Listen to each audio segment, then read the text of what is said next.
Bonjour à tous et bienvenue à ce troisième numéro de votre émission Génération Leader, une émission d'impact, une émission qui valorise le leadership.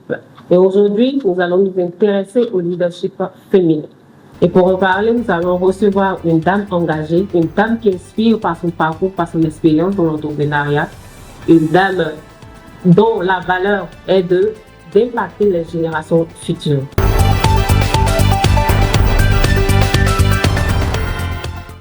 Merci de nous recevoir dans vos locaux.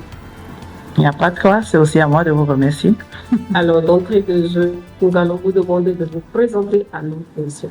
Moi, c'est Doralis Nelly et je suis entrepreneur, mère au foyer et CEO de ND Business Group. Dans ND Business, nous accompagnons des personnes qui veulent sourcer du côté de l'Inde. Nous accompagnons aussi les entrepreneurs. Nous formons aussi les entrepreneurs sur comment acheter facilement en Inde.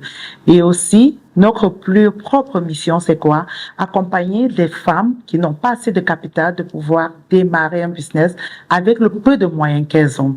Et ND Business comporte plusieurs entreprises. ND Cargo en Business qui fait dans la logistique, de l'Inde pour l'Afrique et aussi de l'Inde pour le monde entier par voie aérienne, mais pour l'Afrique par voie maritime et aérienne. Et nous avons aussi notre propre marque de vêtements, Modadora Fashion, et nous sommes basés aujourd'hui dans 3 pays, le Congo-Brazzaville, le Cameroun, et nous sommes en train de nous installer en Côte d'Ivoire.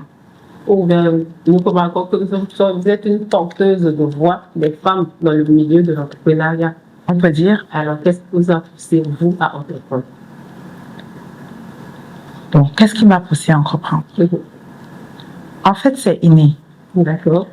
J'ai grandi dans une famille d'entrepreneurs, des commerçants, des femmes qui se battent pour pouvoir nourrir leur famille.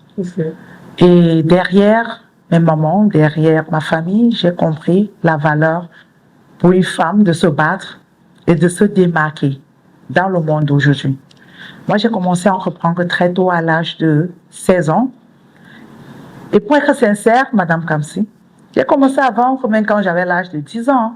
Oh. Oui, donc c'est dans le sang. Quand je fréquentais les pauses comme ça, je vendais les bonbons aux camarades de classe pour me faire de l'argent de beignet. Okay. Vous voyez? Et à un moment donné, quand j'ai pris de l'âge, toujours dans le milieu scolaire, j'ai commencé aussi à travailler pendant les vacances pour pouvoir payer mes études, payer mes fournitures scolaires et payer aussi mon accoutrement. C'est d'où me vient ce concept d'entreprendre.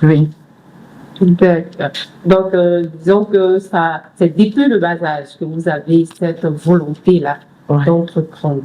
Et étant adulte, vous avez votre carrière. Est-ce que vous avez une carrière professionnelle avant d'entrer dans l'entrepreneuriat? Vous avez embrassé l'entrepreneuriat directement après vos études? Non, je n'aime pas embrasser l'entrepreneuriat directement parce que à 18 ans, j'abandonne l'école parce que j'avais une passion pour la confection des vêtements pour enfants. Et aussi, c'est un métier que ma famille exerce et moi, j'avais ce don, j'avais cette passion de pouvoir le faire. À 18 ans, je laisse l'école et je me lance dans ce travail. Je travaille d'abord pour mes premières années chez ma tante, chez ma maman qui m'a éduquée. Et au fur et à mesure que je travaillais, j'épargnais de l'argent. J'envoyais aussi mon argent pour qu'elle achète mon matériel, que je puisse aussi développer mon business à part. Donc, j'ai toujours eu ce concept d'avoir, hormis de mon salaire, une source de revenus à part. C'est comme ça que je me suis constitué un capital. Et 3 ans après, j'ai démissionné pour me lancer individuellement.